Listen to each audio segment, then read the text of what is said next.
본인이 잘하는 그 본인의 힘, 그거를 꼭 믿고 찾아냈으면 좋겠어요.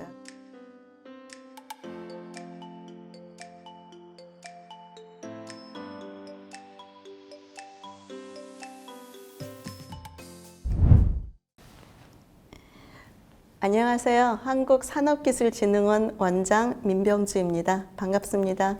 네, 안녕하세요. 저는 성신여자대학교 융합보안공학과 박세롬 교수라고 합니다.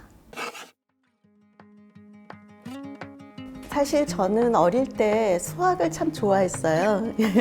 그래서 그냥 자연스럽게 이과를 선택을 했고요. 대학에서 그 자연계열로 들어가다 보니까 여러 가지 과목 있잖아요. 뭐 생물, 화학, 뭐 물리, 수학 다 해봤는데 물리 실험이 엄청 재밌더라고요. 그래서 자연스럽게 물리학과를 이제 진학하게 됐습니다. 사실 저도 듣고 깜짝 놀란 게 그냥 저도 어렸을 때부터 수학을 좋아했고 과학을 좋아했거든요. 그래서 너무나도 자연스럽게 나는 이과를 가야지라고 뭔가 그냥 중학교 때부터도 그렇게 생각했던 것 같아요.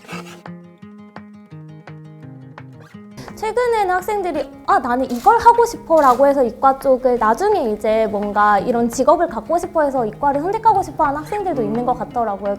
근데 이제 그럴 때 걱정하는 게 나는 수학을 못하는데 이과를 가도 될까? 이런 걱정들을 많이 하는 것 같아요. 뭔가 자기가 하고 싶은 것들이 있으면 내가 못할 것을 걱정하는 그 시간을 조금 더 내가 그것을 할 수 있도록 노력을 하는 시간으로 쓰면서 도전하면 조금이라도 가까이 갈 수 있으니까 그렇게 했으면 좋겠다 라는 생각이 실제로 있어요. 그 질문지에 수학을 못해도 이과를 갈 수 있는 진짜 많아요. 그니까요. 네, 우리나라 수학이 문제풀이 중심으로 돼 있잖아요. 근데 사실 수학에서 특히 중요한 게 논리력이라고 생각을 하거든요. 그래서 이 논리력은 꼭 수학 문제풀이랑은 상관없이 그 많은 책도 읽어야 되고 그걸 통해서 이해하는 능력도 있어야 되고 새로운 걸 생각해내는 사고력도 필요하기 때문에 지금 우리나라에서 많이 얘기하는 수학을 못해요는 문제를 잘 못 푼다는 거지 이 논리력이 없다는 건 아니라고 생각을 합니다. 아마 가장 큰 게 여성에 대한 편견이었던 것 같아요. 이제 한 가지 에피소드를 말씀을 드리면 제가 그 일본에 유학을 갈 때 거기가 이제 가속기 실험하는 곳이었기 때문에 사실 밤도 많이 새야 되고 뭐 무거운 것도 많이 들어야 되고 이런 곳이었잖아요. 그러다 보니까 이제 교수님이 제가 가겠다고 할 때 실제로 다른 교수를 소개해 줄 테니 그 마음을 바꿔라 이렇게 이제 편지가 답장이 왔을 때 제가 그래도 실험이 하고 싶습니다라고 하니까 그럼 6개월 동안 와서 지내보고 나서 결정을 하자 이렇게 해서 이제 제가 들어가게 됐는데 제가 들어간 게 그 연구실 생긴 지 70년 만에 처음 여학생을 받은 거라고 하더라고요.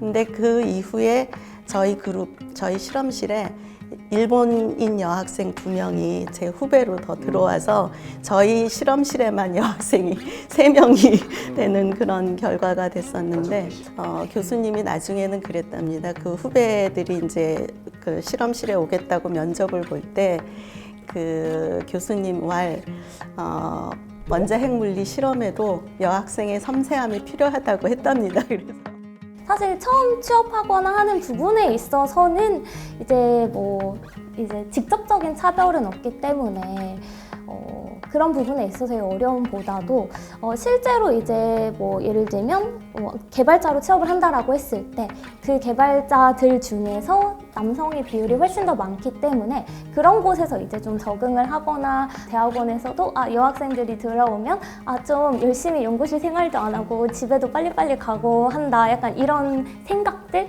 그런 부분들이 조금 어려운 부분이 여전히 있지 않나라는 생각을 합니다. 네, 근데 그게 사실은 편견일 수도 있고 여러 가지 이제 사유 때문에 체력적으로도 힘들고 해서 그렇다고 해서 주어진 일들을 열심히 안 하는 것은 아닐 수 있거든요. 그래서 그런 부분들의 인식이 조금 더 자유로워지고 사실 자연스럽게 그 집단에서 여성이나 남성의 비율이 비슷하면 또 그런 부분들이 또 많이 해결이 되지 않을까라는 생각도 있는 것 같아요. 일단 그 과거에도 이제 화학이나 생물 쪽에는 여학생들이 좀 많이 있었는데 최근에는 좀 더 많아진 것 같아요. 그래서 지금은 거의 뭐 반반 이상 되는데 여전히 아직도 여학생이 적은 분야가 있습니다. 물리라든가 공학 중에서도 뭐 기계공학이라든가 뭐 하드웨어 중심의 이런 학문들은 여전히 10% 안팎으로 적은 부분들이 있는데 이러다 보니까 이제 이쪽 분야에서는 여전히 여학생들이 진입하기 어려운 부분이 있고요. 남성분들이 많죠?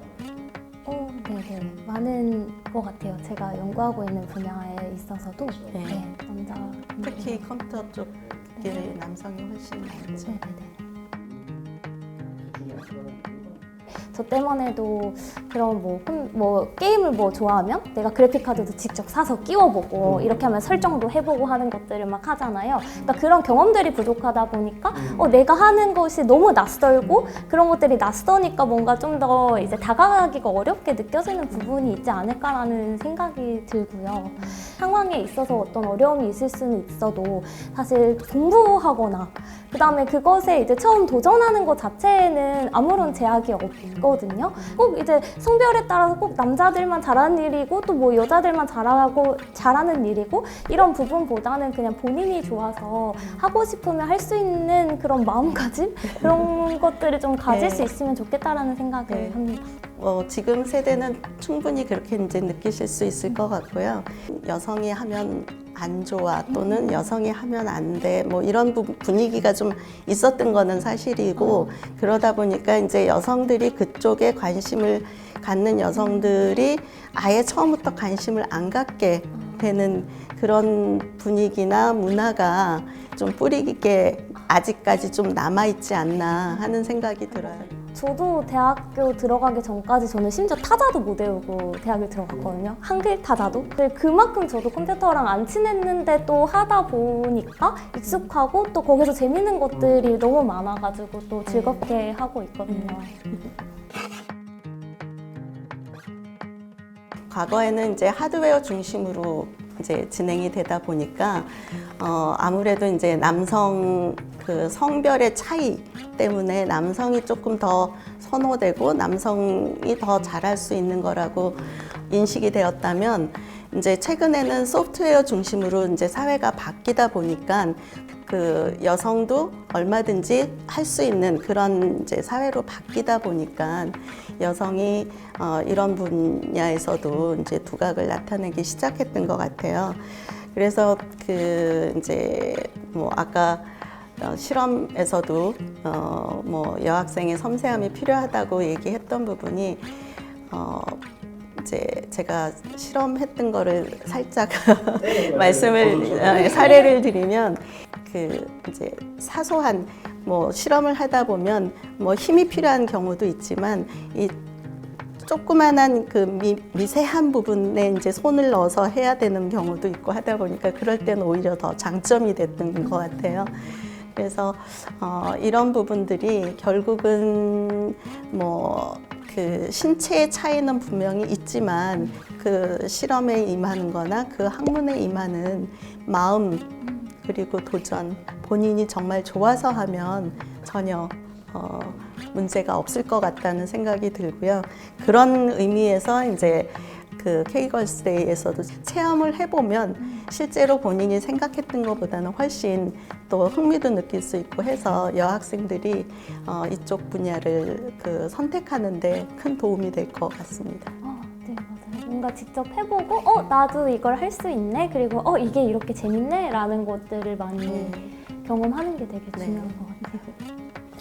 사실 인공지능을 이제 연구하는 데 있어서 중요한 거는 다양한 문제들을 찾고 그 문제들을 해결하는 과정이라고 생각을 하거든요. 그런 것들을 이제 수행하는 데 있어서 사실 어떻게 보면 굉장히 다양한 사람들이 그런 문제에 대해서 고민을 해야지 뭔가 사회의 다양한 문제들을 해결할 수 있다라는 생각이 들었거든요. 그러니까 무언가를 잘하는 것도 중요하지만 사실 어떤 분야에 있어서 다양성이라는 게 되게 중요한 것 같아요. 유사한 특징을 가진 이제 사람들이 있고 그다음에 그 사람들이 그 연구를 수행을 한다고 하면 그 사람들이 관심 있는 문제들만 해결이 될 거라는 생각이 들거든요. 그런 측면에서 이제 여성들도 다양성 측면에서 굉장히 중요한 역할들을 할 수 있을 것 같다라는 생각이 듭니다. 사회에 기여를 하는 그런 기술들이 개발이 돼야 되기 때문에 다양성을 빼놓고서는 그 기술이 사회에서 직접 활용되는 데는 많이 부족해진다라는 생각이 들어서 특히 이제 이 여성과 남성이 그 비슷한 비율로 그 다양한 생각을 여성 남성뿐만 아니라 다양한 경험을 가진 사람들이 같이 협력해야 되는 그런 사회가 됐다라고 생각을 합니다. K걸스데이에서는 산업계 현장에서 직접 이제 그 체험해보는 그런 프로그램과 또 이 박 교수님과 같은 이공계에 진학해서 산업계에서 지금 일하고 있는 선배들하고의 만남을 통해서 그 분야에 대한 이해도 높이고 또 거기에 관심을 가질 수 있도록 하는 그런 프로그램인데요. 2019년도에 고등학생으로 참여한 최혜인 학생이 이번에 이제 이공계로 진학을 해서 그 이번에 다시 K걸스데이 대학생 서포터즈로 참여를 했다고 합니다.